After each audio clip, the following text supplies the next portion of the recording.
नमस्कार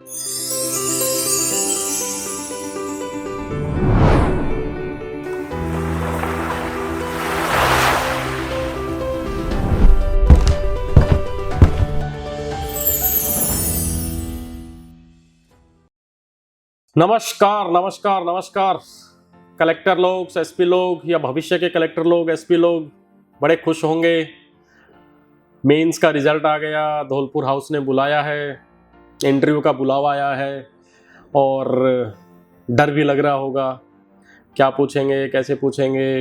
इतना बड़ा अवसर है, अपॉर्चुनिटी है, कहीं मिट्टी पलिद ना हो जाए टाइप से कि प्रीलिम्स दिया क्रॉस किया, मेंस दिया क्रॉस किया, अब लास्ट के 2,500-3 हज़ार में मेंस के आए हैं और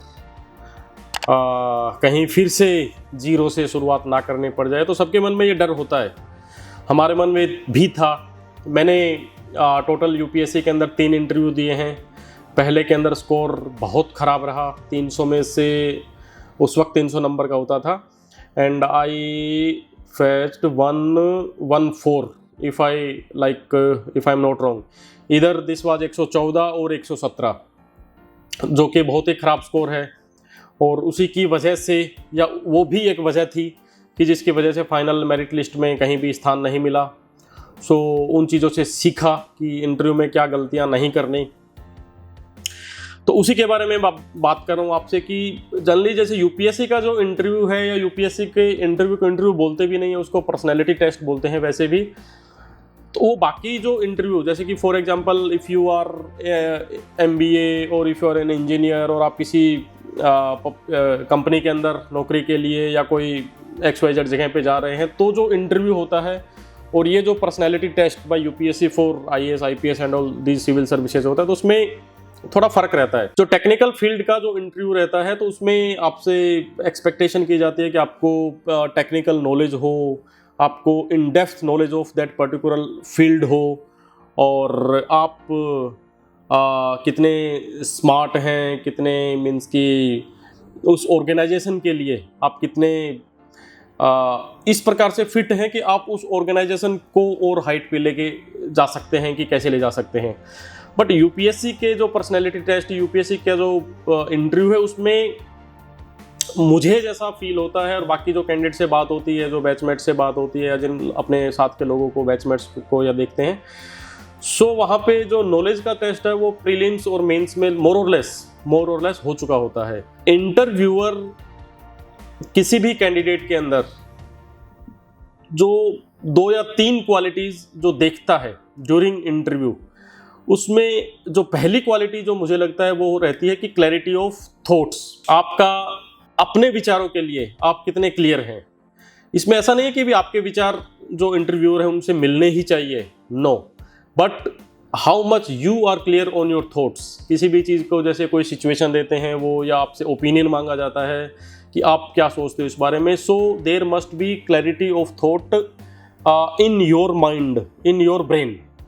आप उनसे डिफर हो सकते हैं, कोई इश्यू नहीं है, आप उनसे टोटली डिसएग्री हो सकते हैं, कोई इश्यू नहीं है, लेकिन उसके लिए आपके पास लॉजिक रहने चाहिए, आपके पास तर्क रहने चाहिए, एंड आपके दिमाग में एक क्लैरिटी रहनी चाहिए कि what you are speaking, but why you are speaking that.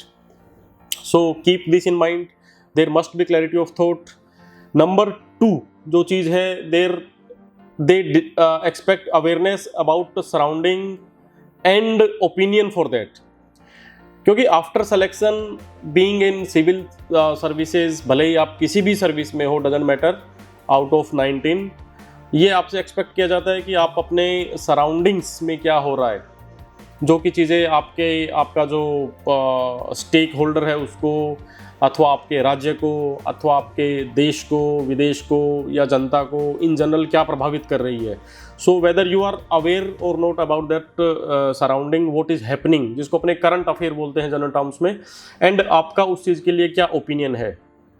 And opinion undoubtedly must be like balanced, not एकदम स्क्यू टाइप का कि ऐसा एक्सट्रीमली गलत या एक्सट्रीमली राइट, कभी भी कोई चीज़ नहीं होती। सो बी इन लाइक मोर और less in between. I would not से कि बी ऑलवेज डिप्लोमेट और बी ऑलवेज लाइक एकदम मध्यम मार्ग नहीं, आप अपना रास्ता चुनिए, कोई इशू नहीं है उसमें। लेकिन जनरली एक ब्यूरोक्रेट से एक्सपेक्टेशन रहता है कि उसको एक बैलेंस आना चाहिए, और सराउंड में क्या हो रहा है, क्या चीज़ें घट रही है, उनके बारे में आपके क्या विचार है, उसके बारे में भी आपका एक संतुलित दृष्टिकोण जिसको बोलते हैं। तो यूपीएससी एक्सपेक्ट्स, जैसे किसी भी एक्सपेक्टेड चीज़ के बारे में इंटरव्यूअर अगर आपसे क्वेश्चन पूछता है कि एक्स वस्तु के बारे में आपका क्या ओपिनियन है, देन योर ओपिनियन आइडियली और इवन प्रैक्टिकली मस्ट नोट कि ये चीज़ एकदम गलत है, इसको ख़त्म हो जाना चाहिए, या केवल ऐसा होना चाहिए। तो ऐसा जनरली नहीं होता। So be balanced and be aware about your surrounding. And number 3, जो क्वालिटी एक इंटरव्यूअर आप में देखता है, that is ability to handle situation honestly, but honestly doesn't mean impractically, right. इसमें 2-3 चीज़ें हैं, लाइक आपकी ability to handle situation honestly, not impractically, ability to handle situation firmly but not rigidly, and ability to handle situation lightly but not casually. छोटे से example के साथ जैसे बात करें तो ability to handle situation honestly but not impractically. जैसे मान लीजिए कि इंटरव्यूअर ने आपसे क्वेश्चन पूछा कि यू आर अनमैरिड, एंड जैसे कि हमेशा होता है कि after selection for example you get into IAS और इनटू आईपीएस, और फिर आपके शादी के लिए प्रपोजल्स आते हैं, तो आपके लिए दहेज, एक डोवरी का प्रपोजल कि भाई हम आपके लड़के के लिए इतना लगा देंगे तो आप हमारी लड़की से शादी करो। सो आप क्या करोगे उस सिचुएशन में? सो इस सिचुएशन को ऑनेस्टली डजंट मीन कि if you are from inside कि नहीं भाई पैसा तो चाहिए, और आप कहते हो कि यस सर मैं तो तैयार बैठा हूँ उस चीज़ के लिए, then it will be wrong answer. But honestly means कि आपको इस क्वेश्चन को इस प्रकार से हैंडल करना पड़ेगा कि अभी मैंने इस बारे में सोचा नहीं है कि right now my entire focus is on career और like UPSC to how to crack it type से उसी पे है। सो मैंने इस बारे में अभी तक सोचा ही नहीं है। और आप इसमें ऑनेस्टली डजंट मीन कि brutally honest, it must be honest, you must be honest in practical sense also. So your reply must be, again बात वही बैलेंस पे आती है। देन आपने बात किया कि फर्मली बट नॉट रिजिडली। जैसे कोई क्वेश्चन या किसी चीज़ पे ओपिनियन आपसे पूछा गया कि भारत और पाकिस्तान के संबंध पर कोई पर्टिकुलर इंसिडेंट अगर उस वक्त चल रहा है तो आपकी क्या राय है, एंड आप एक पर्टिकुलर उसमें स्टैंड लेते हैं। देन इंटरव्यूअर आपको क्रॉस चेक करने के लिए, कि आपका कॉन्फिडेंस क्रॉस चेक करने के लिए, कि आपका जो थॉट प्रोसेस में कितना क्लैरिटी है उसको क्रॉस चेक करने के लिए आपसे कुछ बोलता है कि नहीं ऐसा होना चाहिए, एंड आप तत्काल पलट जाते हैं कि यस सर आप जो बोल रहे हैं वो सही बोल रहे हैं। तो ऐसा नहीं होना चाहिए। You should be firm on your opinion, undoubtedly you must not be rigid. So अगर वो लॉजिकल कुछ बात कर रहे हैं, then your reply also must be bit मध्यम मार्गी टाइप से कि यस सर आपका पॉइंट भी सही है, लेकिन मैंने इस एंगल से कभी सोचा नहीं था, और मीन्स कि लेकिन मेरा ये मानना है कि वैसा होना चाहिए। हर इंसान के डिफरेंस ऑफ ओपिनियन हो सकते हैं, डिफरेंस ऑफ थॉट हो सकते हैं, डिफरेंट ऑफ आइडिया हो सकते हैं। सो काफ़ी बार ऐसा रहता है कि इंटरव्यूअर आपको जस्ट क्रॉस चेक करता है ये कि आप कितना फर्म है, आप अपने बात पे कितना अडिग है। लेकिन ये अडिगता या ये जो फर्मनेस है, that must not go in any type of like argument या एनी टाइप ऑफ तकरार टाइप से वो नहीं होना चाहिए। You are for interview and he is like for आपका interview. So always give due respect and means की to them, you have to. और ये वो डिज़र्व भी करते हैं। You and me are very like new type. वो जो आप इंटरव्यू ले रहे हैं वो 20, 25, 30 साल से अपने अपने फील्ड के एक्सपर्ट है। सो उनको हर प्रकार से नॉलेज भी आपसे ज़्यादा है, एक्सपर्टाइज ज़्यादा है, एक्सपीरियंस ज़्यादा है, उन्होंने आपसे कहीं ज़्यादा दुनिया देखी है, और जो आप करना चाह रहे हो या जिस फील्ड में आप जाना चाह रहे हो वो करके बाहर निकल चुके हैं, मतलब वो पोजीशन वहाँ पे होती है। So be firm but don't rigid. And number 3 is कि handle situation lightly but not casually. कई बार ऐसी चीज़ें होती हैं जिसमें आपको वहाँ पे थोड़ा उनको हंसाने का, थोड़ा माहौल को लाइट करने का मौका मिलता है. So you must grab it, but that must not be cheap. And कई सिचुएशनल क्वेश्चन ऐसे वो देते हैं जिसमें आप उनको थोड़ा लाइट आंसर दे सकते हैं, लेकिन that light answer must not sound like a casual answer कि इसको फ़र्क नहीं पड़ रहा या जस्ट मीन्स कि मुझे कोई फ़र्क नहीं पड़ता टाइप से. तो वो इमेज या वो मैसेज नहीं जाना चाहिए. So ultimately the thing is that UPSC आपसे एक्सपेक्ट करती है ऑनेस्टी की in answers, in your behave and in for the matter in everything.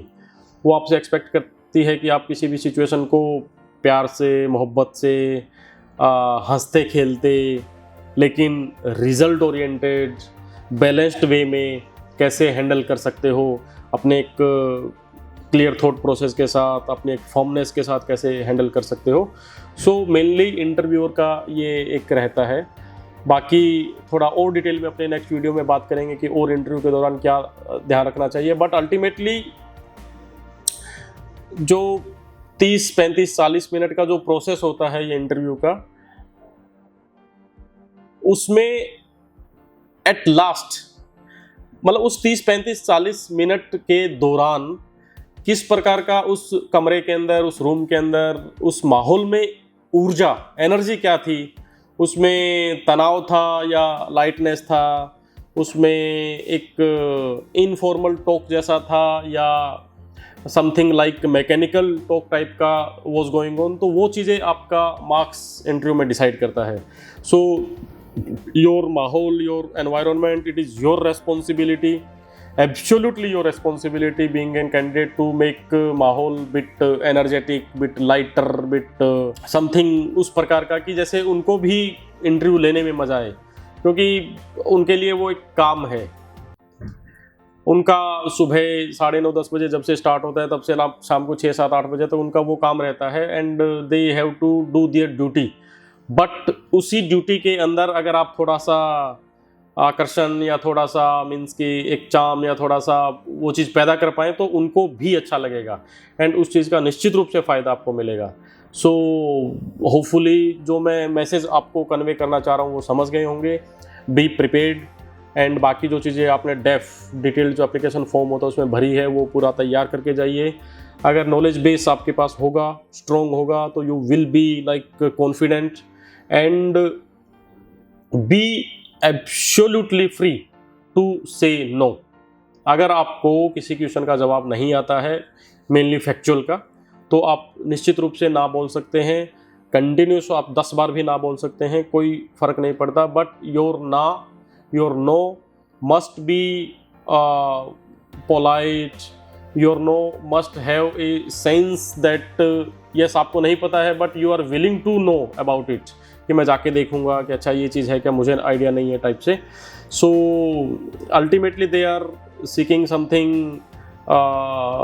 A person with smart work, hard work and also with the attitude of learning, continuous churning type से, तो ताकि वो हमेशा सीखता रहे और करता रहे. एंड यही सिविल सर्विसेज में करना होता है. सो whomsoever is appearing in interview, all the best and your communication much more than like ये जो ऑडिट क्या बोलेंगे उसको, बोलने वाला जो लैंग्वेज वाला कम्युनिकेशन है, उससे ज़्यादा आपकी बॉडी लैंग्वेज, आपकी आंखें, आपके फेशियल एक्सप्रेशन वो कहीं ज़्यादा प्रभावित करते हैं उनको, जो विजुअल कम्युनिकेशन है वो. सो उस पर भी काम कीजिए. Be comfortable in your dressing. केवल किसी के कहने सुनने से कुछ करने की ज़रूरत नहीं है. You be comfortable. सो अगर आप कंफर्टेबल होंगे तो आप निश्चित रूप से आराम से आंसर देंगे. So this is the thing. All the best to all of you and I will wait for final result. So बताना मुझे किस किस का सिलेक्शन होता है, किसको क्या मिला है. चलिए, see you. All the best. Thank you.